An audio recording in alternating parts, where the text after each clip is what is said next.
ketika fokusnya duit, ya dia akan sulit melayani dengan benar. Dia akan cari gereja yang bayarannya lebih besar, atau yang jumlah streamingnya lebih banyak, yang jemaatnya lebih banyak, yang gedungnya lebih besar, atau teknis yang alat musiknya makin bagus. Mungkin di gereja sekarang drumnya 20 juta, di gereja yang lain drumnya 200 juta. Wah, orang yang skillnya pas-pasan gak akan bisa main drum sambil memejamkan mata. Keyboardis, gitaris mainnya merem, angkat tangan, satu tangan salah mencetnya. Jadi itu pentingnya skill, bukan buat sombong-sombongan. Tapi skill makin bagus, Tuhan makin dimuliakan, kitanya nyembahnya makin bebas gitu kan. Gitu. Jangan pernah nganggap, pelayanan di gereja gue perkara kecil ya. Kita gak pernah tahu kecil besar kan ya. Ya selama ada Yesus buat aku sih besar-besar aja.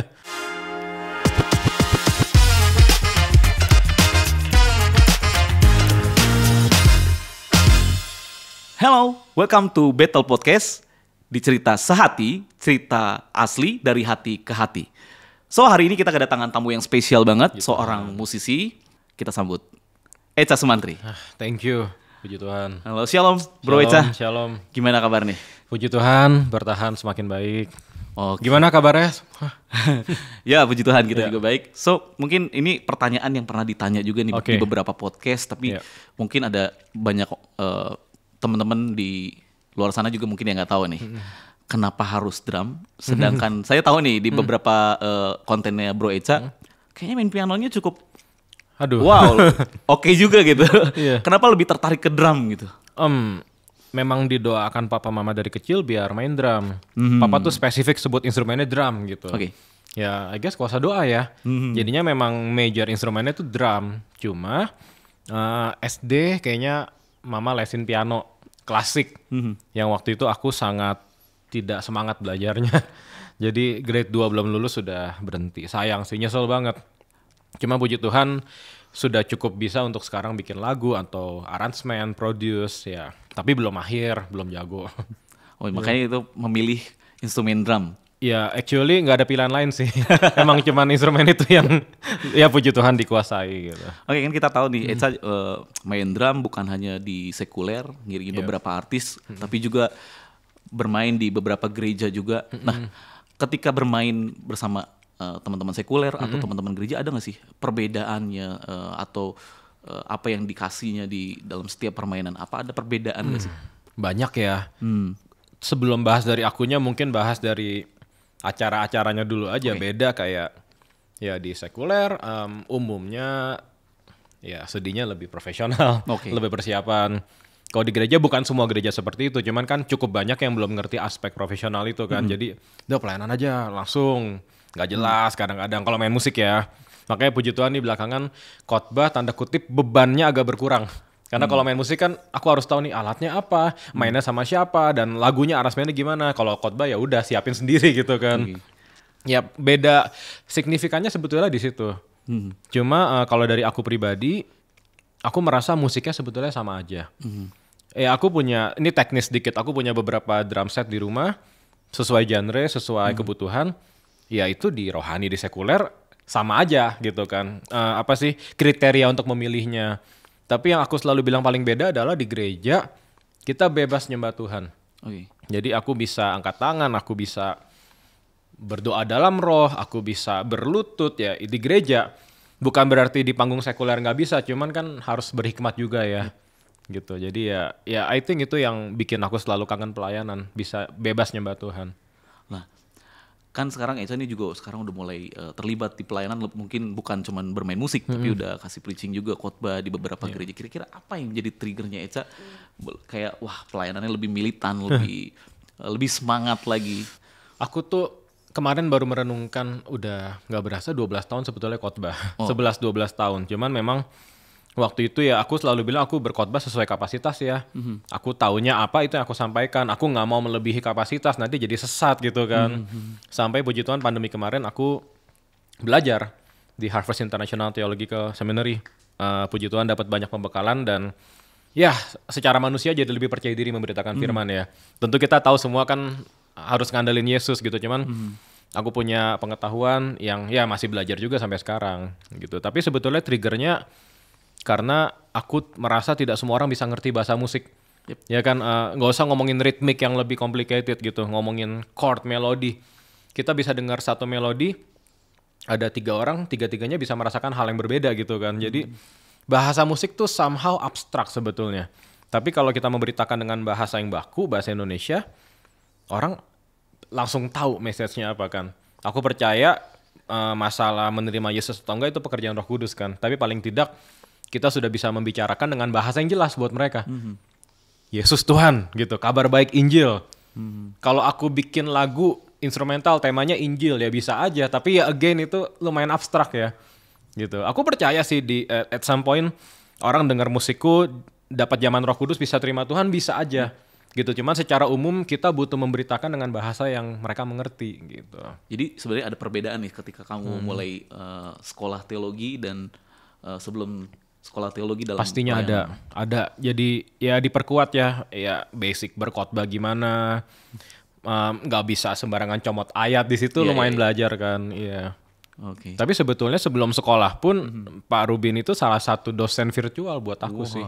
Jadi aku terus terang nggak banyak yang bisa kita percaya di akhir zaman ini ya. Tapi beliau ya puji Tuhan kita bisa. Aku ngelihat pengajarannya kok sehat ya, pemahamannya juga dalam banget. Jadi ya actually sebelum kuliah udah sempat belajar dulu sama beliau gitu. Jadi Pak Rubin makasih Pak. Thank you. Oke nanti disampaikan. Yeah. Mungkin kita akan sedikit bergeser nih tentang beberapa fenomena yang terjadi di dalam dunia pelayanan. Waduh, gitu ya. Ini berat nih. Kita bergeser sedikit. Ini mungkin fenomena yang sedang terjadi nih. Banyak perpindahan pemain gitu ya. Karena yang namanya PK nih gitu kan ya. Ini yang mau marah tahan jempolnya ya. Dosa jempol juga nanti dihitung ya. Jadi please jangan hujat saya dengan Bro Eca ya. Ini coba bahas tentang sebuah fenomena gitu ya. Karena kadang gini, dalam tanda kutip ya, banyak gereja-gereja kecil yang pada akhirnya tidak mendapatkan pemain musik yang proper. Dalam tanda kutip sisa.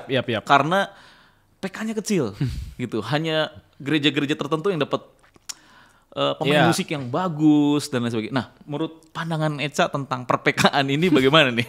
Iya, kan kalau di sepak bola tuh ada dua tipe pemain yang tipe Ryan Giggs, Paul Scholes yang satu tim aja, atau Ibrahimovic yang kemana-mana gitu kan. Nah, itu main bola doang. Ini kita bicara ministry pelayanan yang sebetulnya maknanya jauh lebih dalam gitu kan. Kita melayani itu bicara tentang kita fokus ke perkara yang kekal sebetulnya kan. Memang kita masih nginjek bumi, masih mainin alat-alat yang bisa terdengar secara fisik, tapi sebetulnya spiritnya, motivasinya tuh udah perkara yang kekal gitu kan. Nah, duit itu kan sebetulnya nggak kekal ya. Duit itu cuman alat tukar aja sebetulnya. Nah, sebelum kita bahas lebih lanjut soal perpindahan pemain, sebetulnya yang paling penting motivasinya. Dia melayani apa? Tujuannya? Apakah dia sudah mengenal yang dia layani?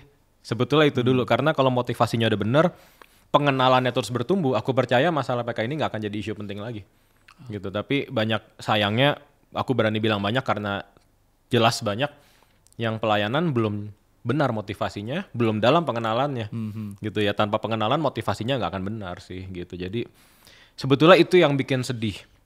Karena kalau bicara PK-nya besar, PK-nya kecil, relatif ya. Ada yang menurutku besar banget nih, ternyata buat dia biasa aja gitu. Ini jadi kompleks. Misalnya dia seorang ayah dengan 5 orang anak, ya tentu akan beda dengan yang masih bujangan kan. Besar nominalnya tuh beda gitu. Jadi ya ini kompleks banget. Tapi kalau aku pribadi selalu bilang bahwa pelayanan itu anugerah.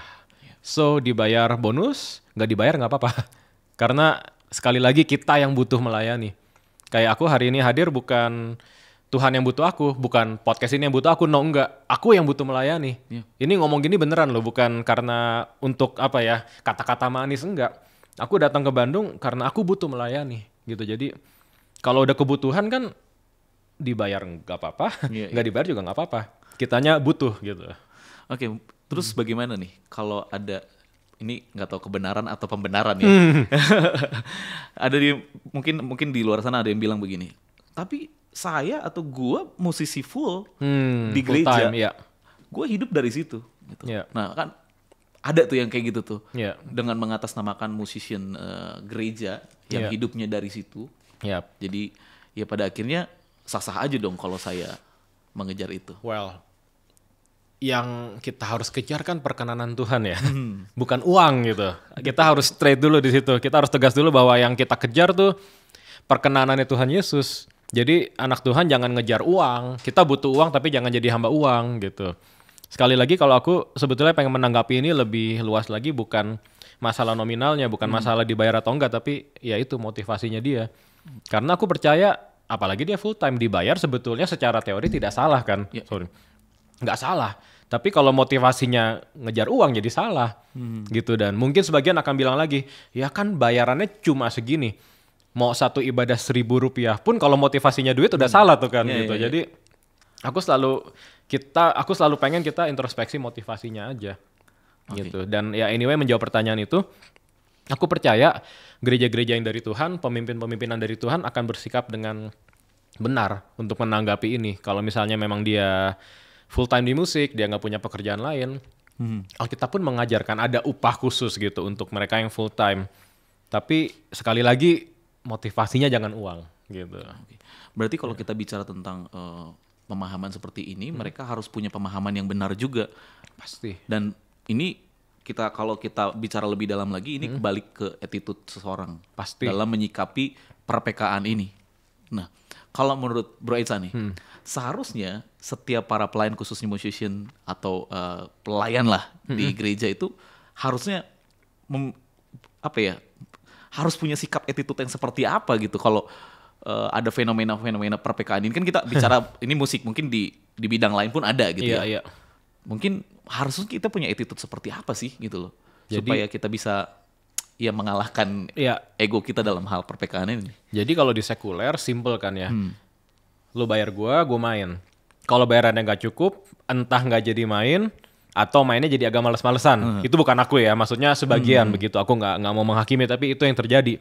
Kalau bayarannya bagus semangat, bayarannya kurang entah nggak ikut atau jadi kurang semangat gitu kan.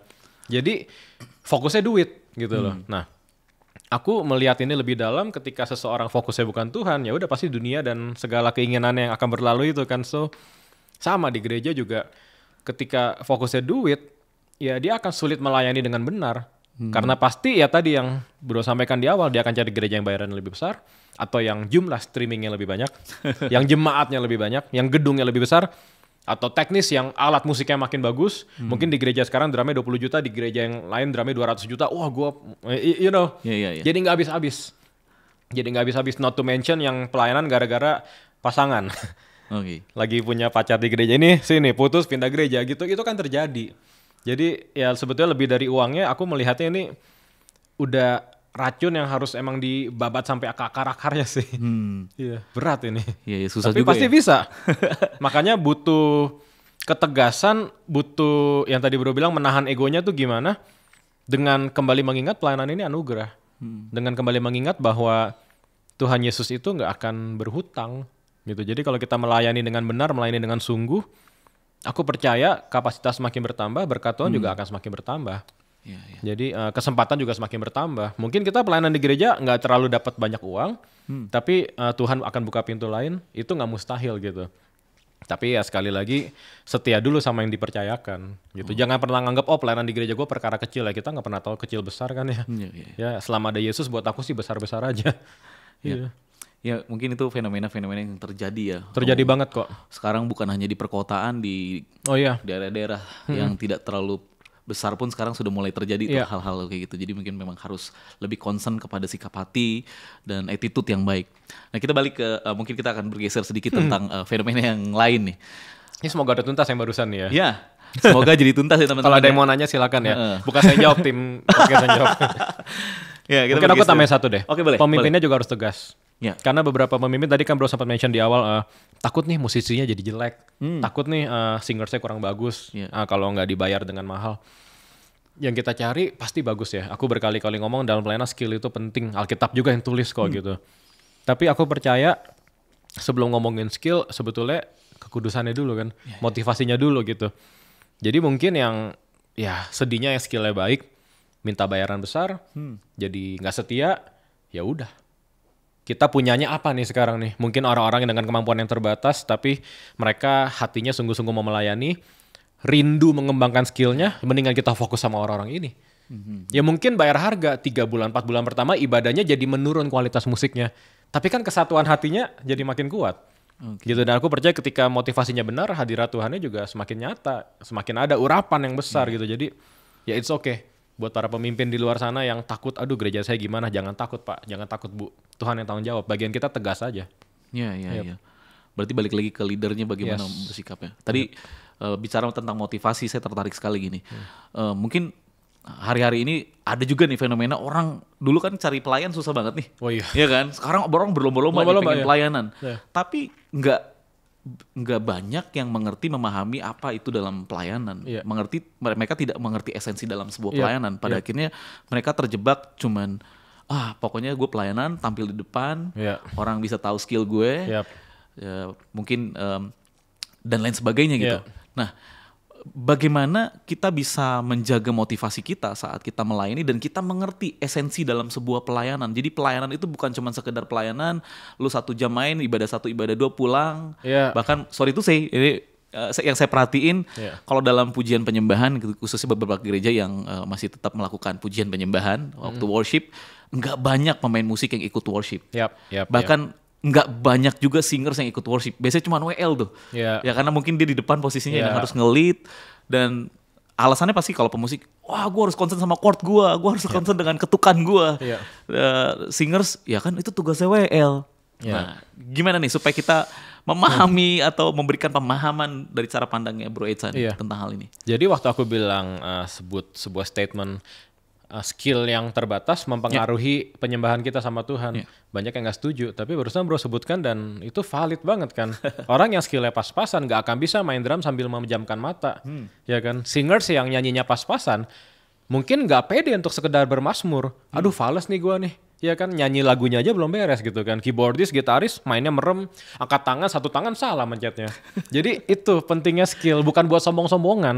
Tapi skill makin bagus, Tuhan makin dimuliakan, kitanya nyembahnya makin bebas gitu kan. Dan bicara tidak menyembah di gereja, aku berani berani bukan menuduh, tapi aku berani sangat yakin aku sampaikan bahwa itu pasti jarang nyembah di kamar di rumahnya. Iya, jadi kalau nyembah di gereja seminggu sekali ya susah lah. Sama kayak kita ketemu pasangan kita amit-amit seminggu sekali gitu kan. Awalnya mungkin berpelukan, kangen banget, lama-lama awkward. Lama-lama salaman ketemu pasangan. Kita kan ketemu pasangan kita setiap hari.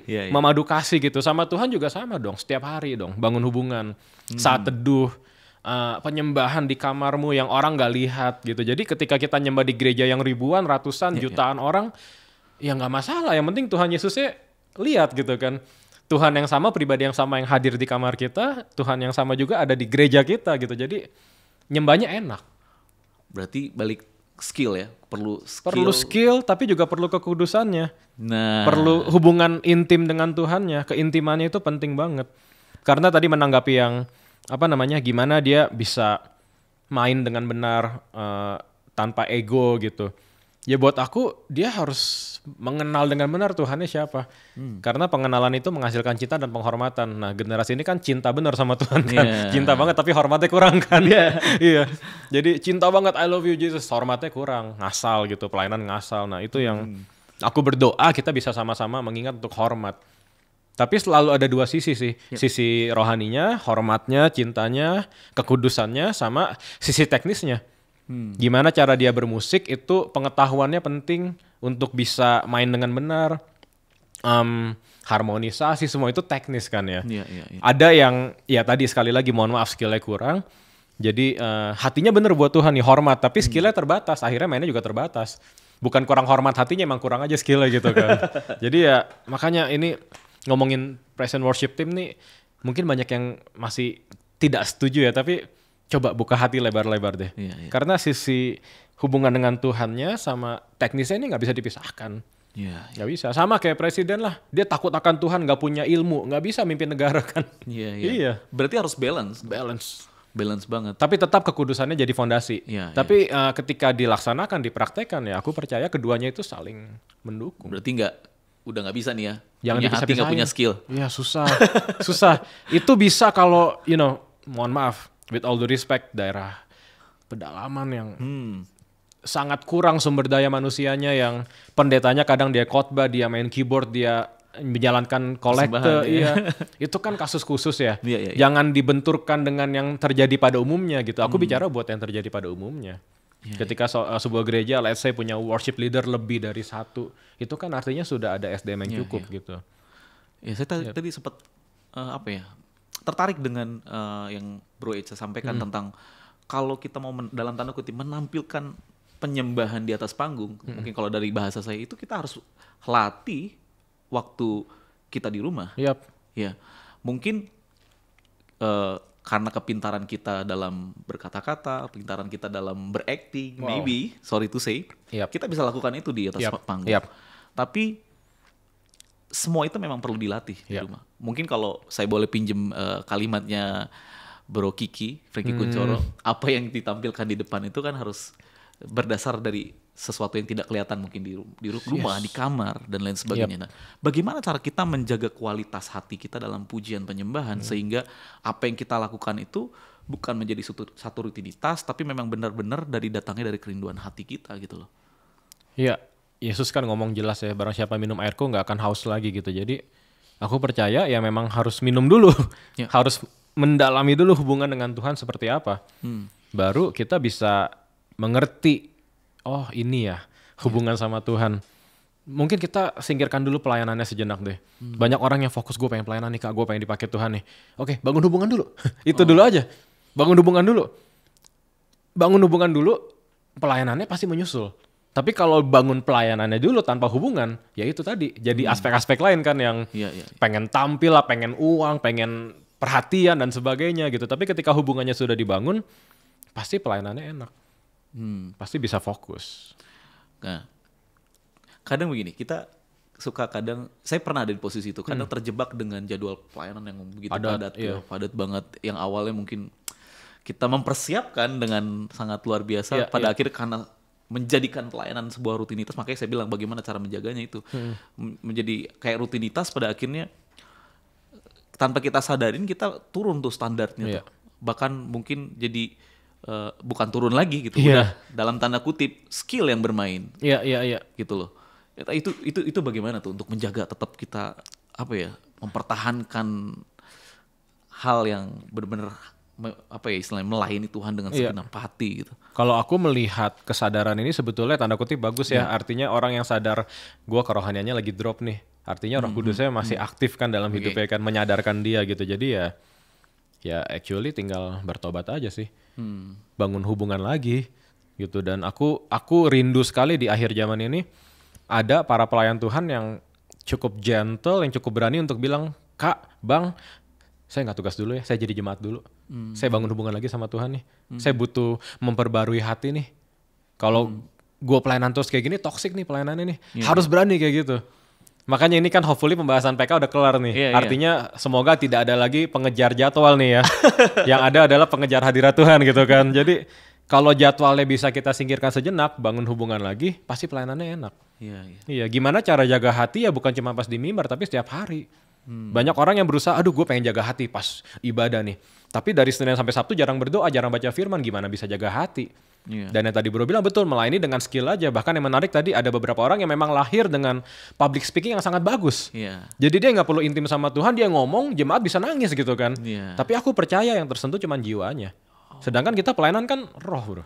Kita main, ini peperangan roh kan. Iya, menarik. Ini spiritual yang Roh Kudus itu tidak menyentuh hanya tubuh dan jiwa, tapi roh kita, kedalaman roh kita gitu. Jadi stop mengandalkan skill, stop mengandalkan perkataan yang manis, yang motivasi, enggak, andalkan hadirat Tuhan, urapan Tuhan. Iya.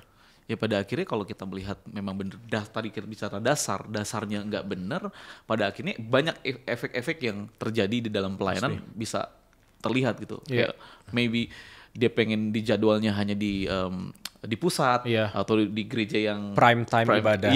Yang gerejanya lebih jemaatnya lebih banyak.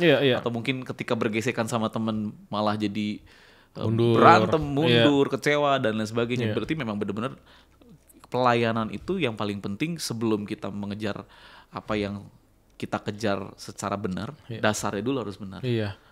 Buat aku wajar sih ada seseorang yang gue pengen dong di jam ibadah yang paling rame, di cabang yang utama, yang terbesar. Secara manusia tuh wajar aja, karena manusia kan kebutuhan dasarnya perhatian ya. Tapi mungkin aku perlu mengingatkan ini buat diriku sendiri juga bahwa mungkin gerejamu rame, mungkin jam ibadahnya banyak, besar, tapi belum tentu semua orang juga perhatiin kamu sebetulnya.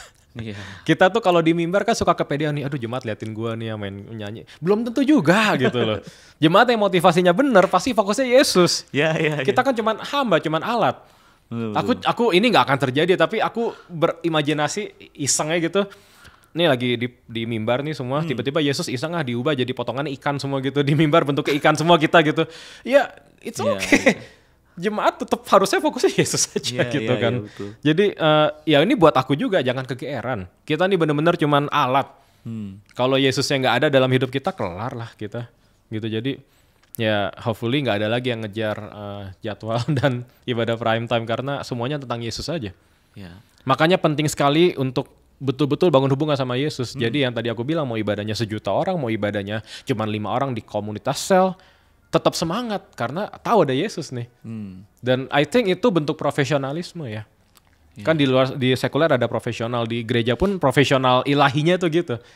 Mau ini ibadah lansia, mau ibadah sekolah minggu, aku tetap semangat karena ada Yesus. Iya. Aku pernah menyampaikan pemikiran ini kayak, misalnya ditonton 1.000 orang yang nggak terlalu ngerti musik, sama cuma ditonton 10 orang, tapi 10-10-nya tuh pahlawan bermusikku, orang-orang musik yang hebat. Aku pilih 10 orang itu. Ini nggak ngomongin manusia, ngomongin Yesus. Jadi udahlah, fokus Yesusnya aja. Bener. Ini kalau kita udah berapa menit ke depan, udah ngobrol panjang lebar nih. Sampai Bro Echa punya pemahaman seperti ini, sampai di titik ini. Ada nggak sih sebenarnya, pernah nggak kamu ngalamin proses yang sebenarnya kamu juga melakukan hal yang sama, dengan yang tadi kita bahas? Gitu? Pernah. Pasti pernah ya. Ada 2 mungkin yang aku paling ingat. Pertama dulu zaman bisa Instagram live tuh aku kadang suka live.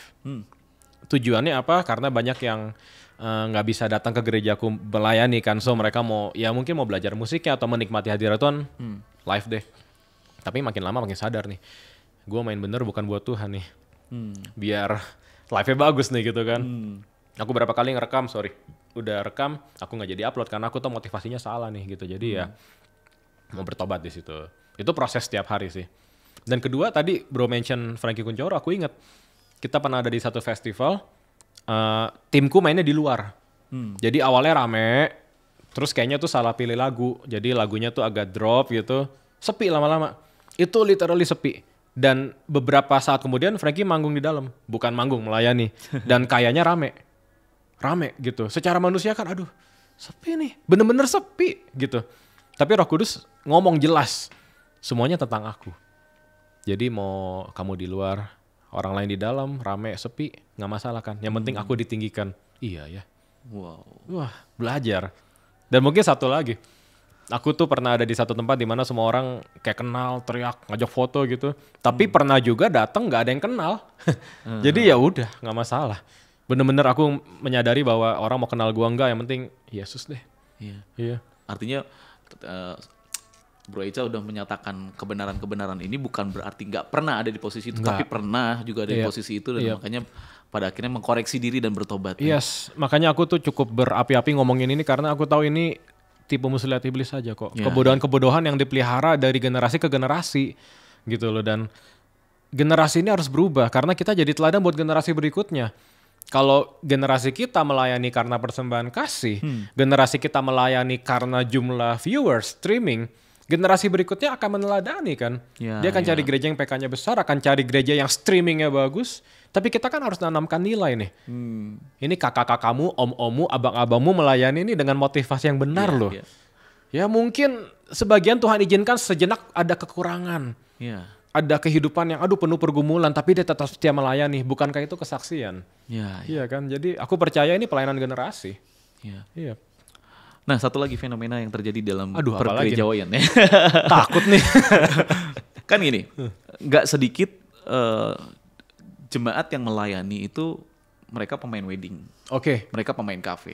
Ya kan? Mungkin ada beberapa gereja yang tidak memperbolehkan untuk bermain di gereja karena kamu main di sekuler nih, kamu main di kafe gitu. Nah, sebetulnya pemain gereja boleh nggak sih main di kafe, main di weddingan, dan tapi dia juga main di gereja gitu. Sedangkan dia balik lagi, dia hidup dari musisinya itu, main di kafe dan main di weddingan gitu. Nah, menurut pandangan kamu gimana, bro? Well, Daniel, Yusuf adalah orang-orang yang bekerja di bidang sekuler ya. Iya. Tapi kalau aku ngomong gini argumennya kan, oh mereka kan bukan musisi. Daud musisi. Dan Alkitab mencatat Daud itu pemazmur yang disukai satu Israel. Artinya kan gak cuma musik rohani sebetulnya yang dia mazmurkan gitu kan. Ya kita bisa berdebat sampai capek. Cuman intinya gini, di Alkitab gak pernah ada larangan bekerja di bidang sekuler. Kalau sampai ada ayatnya, berarti pekerjaan sekuler apapun gak boleh. Termasuk jadi dokter, jadi menteri, jadi arsitek gak boleh. Karena sekuler kan. Emangnya arsitek yang dibangun gereja doang? Enggak kan bro. Gitu. Jadi ini bahaya. Kalau Anda memberikan rules seperti itu, ini luar biasa bercabangnya nih kemana-mana gitu kan. Tapi oke, kita kembali fokus ke musik deh. Aku ngerti karena beberapa orang menganggap musik itu kan spirit ya. Wah, lirik-lirik yang kotor, yang kasar. Mohon maaf, lagu-lagu berbau LGBT. Dinyanyikan itu kan dengan mulut yang sama. Kita memberkati dengan mulut yang sama menyanyikan. Aku setuju untuk hal itu. Makanya sebetulnya kalau dari tadi disebut, wedding singers dan musician itu seharusnya cukup aman. Karena kan lagu-lagu pernikahan jarang ada lagu perselingkuhan, jarang ada lagu satanik, jarang kan lagu cinta aja gitu kan. Jadi ya anyway, gereja setiap gereja beda-beda. Ada yang culture-nya memang tidak mengizinkan, aku tidak mau mengintervensi juga. Tapi ada yang mengizinkan, ya kalau diizinkan pastikan jaga hati, jaga kehidupan. Karena kalau teorinya di luar itu banyak dosa, di dalam gereja tidak ada dosa, sebetulnya nggak juga ya. Kita bisa, mohon maaf ya, bukan kita deh, orang lain deh. Terjadi kok perselingkuhan dalam dunia pelayanan, ada kan. Gitu, jadi aku percaya ini bukan saatnya lagi kita menghakimi, cuman lebih ke saling mengingatkan aja. Karena kita bisa buka pornografi di ruang gereja, kita bisa buka pornografi di kamar kita, bisa gitu. Tapi kan ya kembali lagi, hormat nggak sama hadirat Tuhan. Aku percaya orang yang intim sama Tuhan, dia mau main di kafe, di wedding, dia tetap dalam hadirat Tuhan gitu loh. Dia akan tetap jadi berkat, dia akan tetap jadi terang. Kalau dia sudah menikah, dia setia dengan pasangannya. Dia tetap menjadi ayah, ibu yang baik buat keluarganya gitu. Jadi bukan masalah di mana sebetulnya, aku percaya, tapi lebih ke kita jalannya sama siapa. Kalau kita jalannya sama Tuhan, mau dimanapun Tuhan tempatkan, aman-aman aja gitu. Wow, luar biasa banget. Tapi ini panggilan sih ya. Ada yang dipanggil jadi full timer ya nikmati, ada yang dipanggil untuk bekerja sekuler, puji Tuhan kayak aku ya nikmati juga gitu. Nah, kalau kamu kan juga main di sekuler nih, ada nggak sih pilihan-pilihan lagu? Oh, gua nggak mau main lagu yang modelnya begini deh. Kan banyak nih yang diiringin kan artis-artis ya. Ada. Jujur dulu nggak terlalu punya power ya. Actually sampai sekarang sih. Tapi yang bisa aku lakukan adalah aku akhirnya berdoa spesifik. Tuhan jauhin aku dari lagu-lagu yang gak berkenan di hati Tuhan. Dan Tuhan jawab loh. Wow. Aku ngiringin penyanyi-penyanyi, aku main sama musisi-musisi yang lagu-lagunya aman-aman. Bener-bener aman. Aku main let's say sama Mas Hadi MS, Twilight Orchestra. Itu orkestra yang elegan banget kan. Hampir gak mungkin ada lagu-lagu yang mohon maaf ya, lagu-lagu murahan di situ, enggak lah gitu kan. Dan ya puji Tuhan, oleh anugerah Tuhan aku juga mulai berkarya, bikin karya sendiri. Ya manggung dengan proyekku ya aku pastikan lagu-lagunya juga aman gitu. Jadi ya actually kita bisa doakan kok. Mungkin buat teman-teman ya lu enak, lu kan begini, ya puji Tuhan kalau dianggap begini, puji Tuhan. Tapi kamu pun bisa berdoa sama Tuhan. Tuhan saya pengen kerja, saya butuh uang buat keluarga, tapi lagu-lagunya sekuler gimana nih Tuhan? Tuhan akan filter kok. Iya. Tapi memang di sisi lain harus rajin untuk googling, harus tahu kan nih lagu message-nya apa sih, gitu. Jadi ya itulah serunya jadi anak Tuhan ya. Orang yang belum kenal Tuhan nyanyi aja, main musik aja gitu, dengerin lagu dengerin aja. Kita kan filternya harus banyak nih. Iya. Bisa kok, aku yakin bisa. Oke, terakhir nih Bro Ica. Ada nggak nih yang kamu sedang rasain fenomena di dalam gereja yang terjadi baik? Dalam pelayanan lah. Dalam pelayanan yang kamu mau sampein gitu loh. Pesan-pesan buat pemirsa kita yang nonton Battle Podcast atau apa gitu ya, yang sedang terjadi tapi mungkin kamu mau nyampein pesan untuk mereka semua nih. Karena di sini ada Pak Rubin yang sangat aku respect ya. Aku jadi teringat analogi ini gitu. Misalnya nih ya Bapak Ibu jemaat nih teman-teman, Pak Rubin khotbahnya selama 3 bulan sama terus. Setahun sama terus khotbahnya setiap minggu. Minggu pertama, saya diberkati. Minggu kedua diulang lagi, ini mungkin Tuhan yang suruh ulang. Minggu ketiga kita berulang, kok khotbahnya sama terus ya.